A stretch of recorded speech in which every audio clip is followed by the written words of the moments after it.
kabarnya nih? Baik, puji Tuhan. Kayaknya kemarin baru jalan-jalan nih aku lihat di Instagramnya. Yang Udah mana booking ya? lama, udah jalan-jalan. Kak, Yes, perkenalkan kakak aktivitasnya dan bisnisnya buat teman-teman.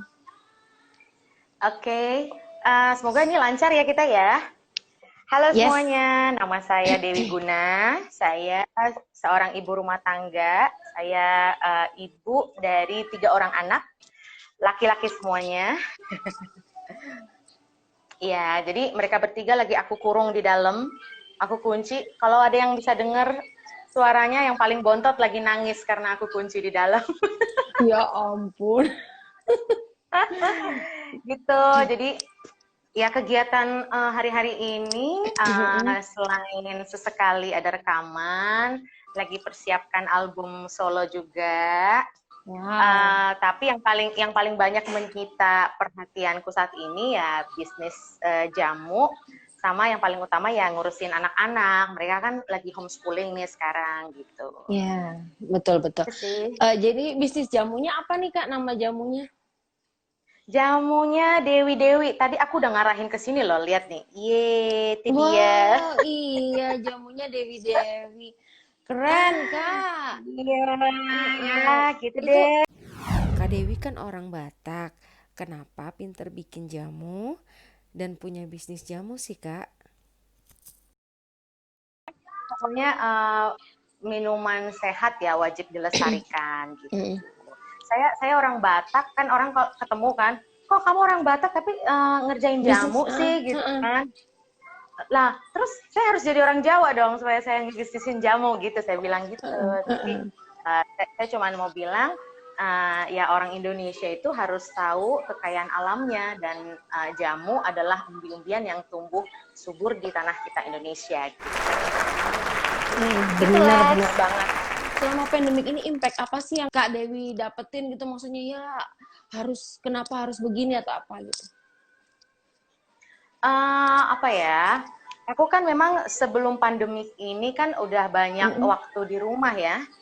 Mm-mm. Benar-benar bisa bermakna gitu dari rumah gitu. Mm-mm. Jadi nggak cuma Mm-mm. nyanyi, pelayanan, kan udah benar-benar prioritaskan sekarang anak-anak, suami gitu. Mm-mm. Nah, setelah pandemik ini sih, kalau selama ini kan kita luangin waktu quality time buat anak-anak gitu ya. Mm-mm. Misalnya Sabtu Mm-mm. dan Minggu. Karena anak-anak kan pulang sekolah udah sore kan, udah siang gitu ya. Tapi setelah Mm-mm. pandemik ini, semuanya di rumah, kita benar-benar ngelihat anak-anak, anak-anak juga ngelihat saya dan papanya itu Mm-mm. bukan cuma waktu quality time, tapi anytime gitu. Jadi Ya. waktu lagi santai-santai, kita lihat-lihatan, lagi nggak penting-penting kita lihat-lihatan, dan saya pikir itu penting banget ya. Jangan Mm-mm. cuma waktu kita mau jalan-jalan, kita kan udah persiapkan hati, pikiran nih, oh kita mau jalan-jalan, oke nggak boleh Mm-mm. berantem-berantem ya. Oke, be nice ya sama Mm-mm. mama, nggak boleh ngelawan-ngelawan ya, dengerin papa mama, pasti kayak gitu kan.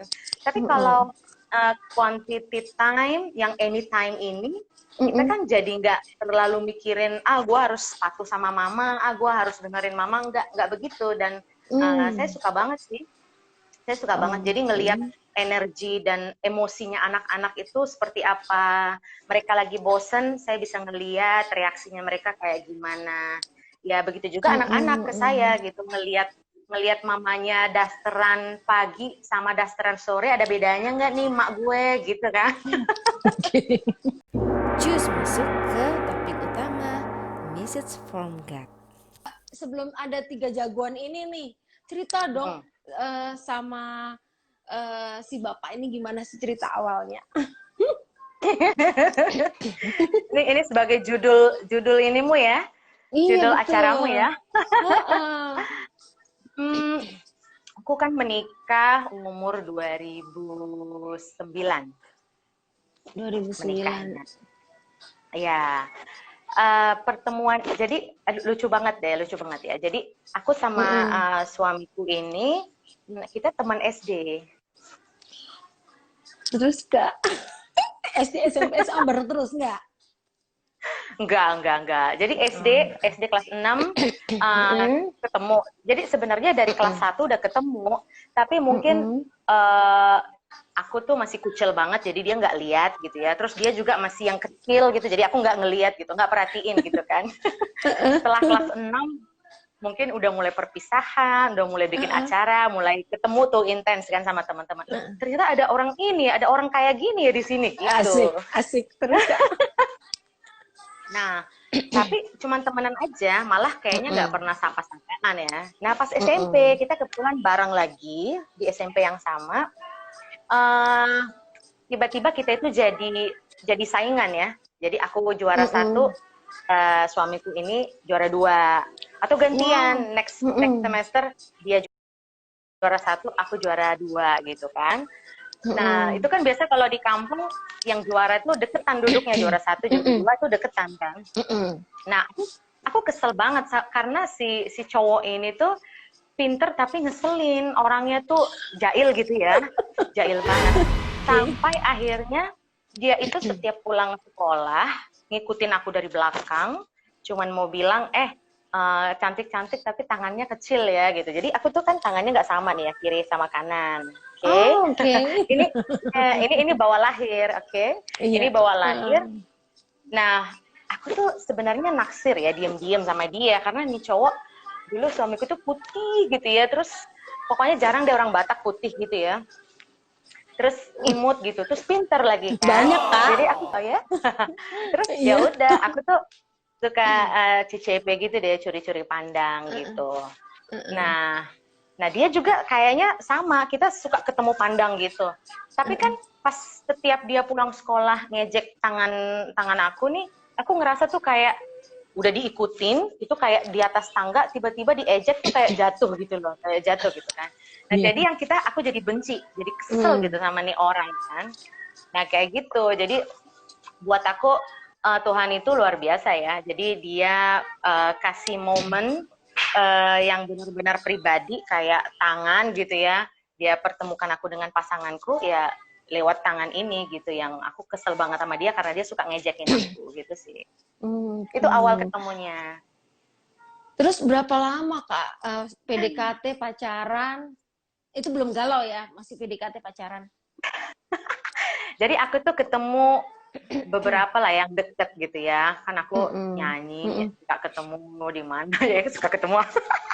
Maksudnya ketemu banyak orang, banyak teman gitu ya. Deket sama beberapa cowok juga sebelum sama suamiku ini. Dan beberapa tuh serius gitu ya. Sampai akhirnya singkat cerita, aku lagi nggak punya pacar, pokoknya lagi yang patah hati gitu ya sama yang sebelumnya. Terus akhirnya mau menyibukkan diri dengan pelayanan gitu. Bikin lagu lah, bikin album, pokoknya patah hati itu bisa bikin produktif loh.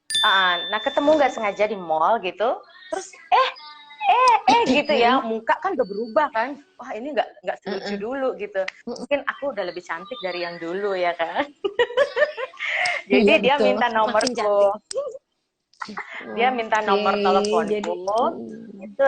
Nah, tapi sampai 3 bulan aku tunggu-tunggu dia nggak telepon juga. Bingung nggak lo?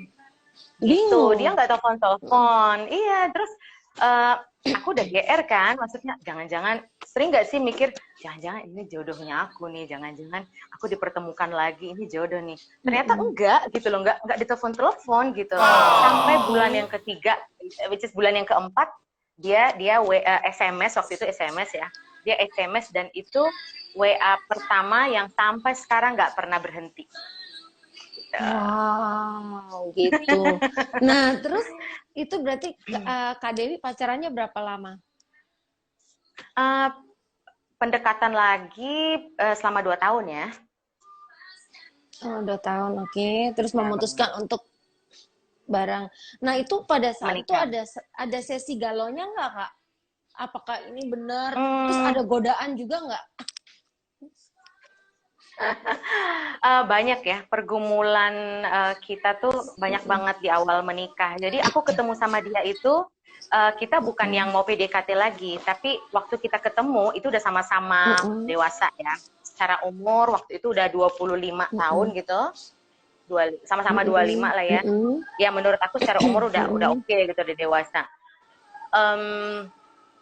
Waktu itu ada beberapa hal, salah satunya kita nggak disetujui menikah yang gitu-gitu deh, karena tangan ini juga gitu kan. Dan ya pokoknya buat aku tangan ini sangat sangat berkesan banget dalam perjalanan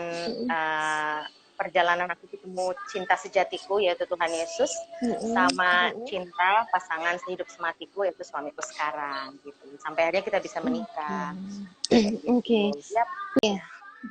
Nah Kak, itu pada saat itu kalau nggak salah aku ada dapat cerita tuh Kakak ada bikin satu lagu ceritanya untuk bisa dapat cinta sejatinya gitu. Jadi waktu itu aku kan kita udah serius nih ngomongin pernikahan ya sama suamiku yang ini. Nah, kita itu kan beda aliran dia dari Katolik, aku dari Kristen gitu. Iya. Oke, Alkitab kita kan sama ya, tapi buat gue kan dulu gue kan pelayanan, dari sebelum kita ketemu gue udah pelayanan, harusnya lo ikut gue dong, gitu ya, ada egoisnya gitu. Terus ya hal-hal yang berdebat lah ya, dia bilang kan Tuhan kita sama, Alkitab kita sama, kita ke gereja juga ibadahnya ya kita sama gitu loh, baca Alkitabnya sama, renungannya sama gitu. Terus kenapa kita harus bilang kita berbeda gitu?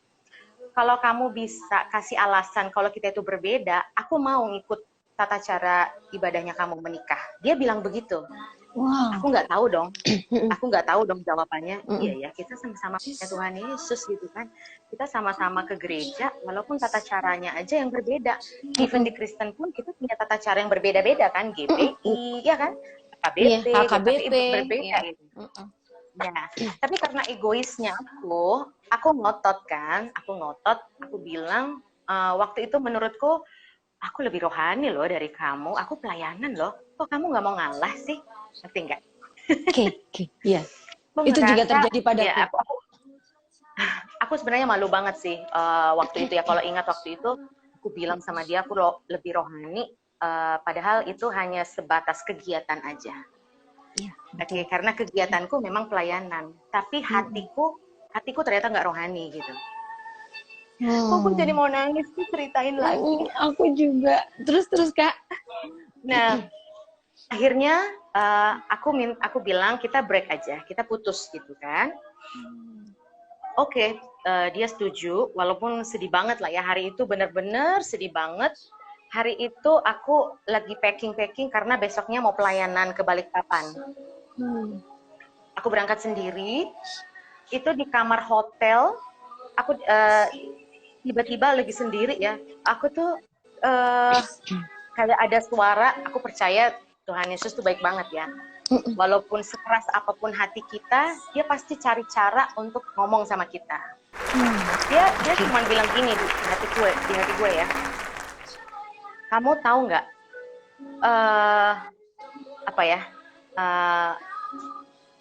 agama itu nggak bawa keselamatan buat kamu, tapi aku yang bawa keselamatan, aku yang jalan kebenaran. Ngerti nggak? Ngerti. Yes. Nah, aku di situ benar-benar kayak kayak lagi dipunch gitu loh, kayak ditampar gitu kan. Ya Tuhan, agama nggak menyelamatkan kamu gitu. Suara itu kayak gitu ya. Aku nangis, aku cuma bisa nangis. Aku minta ampun Tuhan karena aku udah terlalu sombong rohani, aku udah terlalu sombong sama agamaku. Aku nggak tanya Tuhan dulu, aku nggak memutuskan dengan kepala dingin gitu. Terus akhirnya pulang dari Balikpapan, itu aku nggak pulang ke kontrakan, aku langsung datang ke tempat kosannya dia. Kan malu dong bilang janjian di mana gitu kan, aku langsung datang terus bawa koper gitu ya. Terus dia langsung cerita, aku dapat ayat ini loh tadi malam gitu. Aku lupa ya ayatnya apa persisnya, tapi kayak merendahkan diri. Jadi kayak sama-sama kita itu disuruh merendahkan diri gitu loh.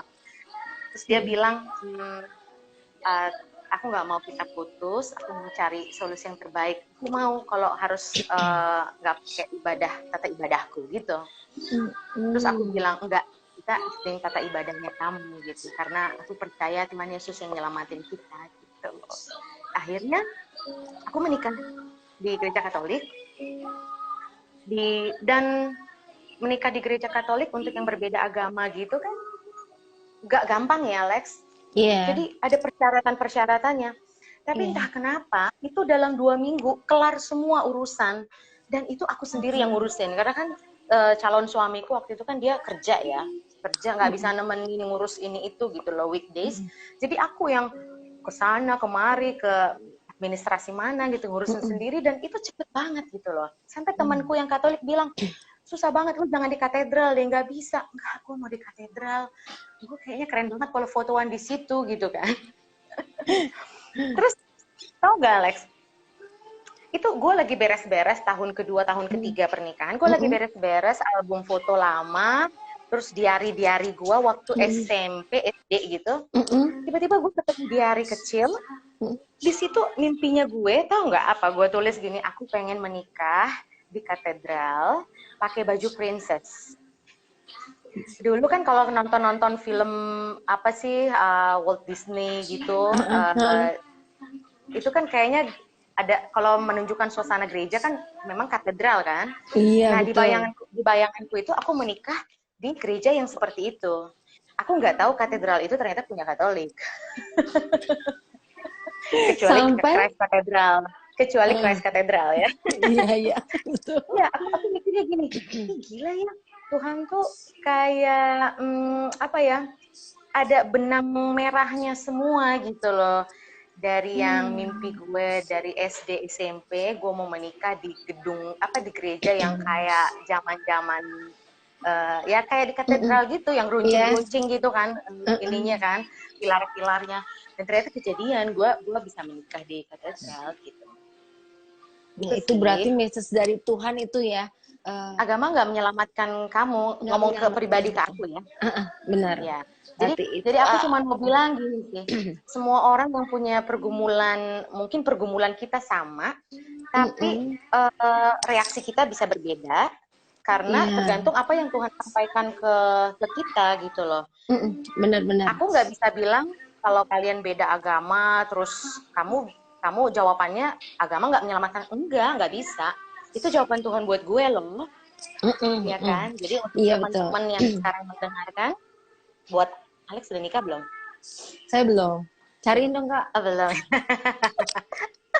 Ya maksudnya nanti kalau ketemu yang nyata berbeda, ya tanya Tuhan, dan Tuhan punya jawaban sendiri buat masing-masing gitu. Iya benar-benar. Nah, terus dari kisah itu ada lagu yang judulnya Kasih, betul nggak Kak? Nah, itu aku dapat nadanya itu di pesawat mau pulang dari Balikpapan itu.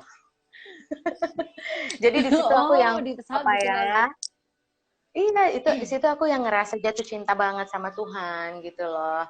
Jadi aku ngerasa ketemu lagi sama kasih yang sebenarnya. Gila ya, gue ngerasain sentuhannya Tuhan itu justru lewat masalah kita yang udah kita udah putus gitu loh, ternyata Tuhan tunjukin kayak mata air gitu loh, gue kayak disegarin lagi, rohaninya kayak dibangkitin lagi, sampai akhirnya gue punya keberanian, ayo kita menikah.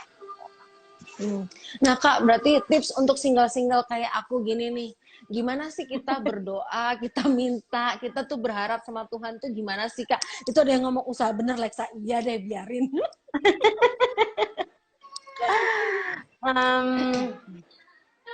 Yang pasti sih aku cuman mau bilang buat yang belum menikah atau yang sekarang lagi pacaran tapi belum menikah,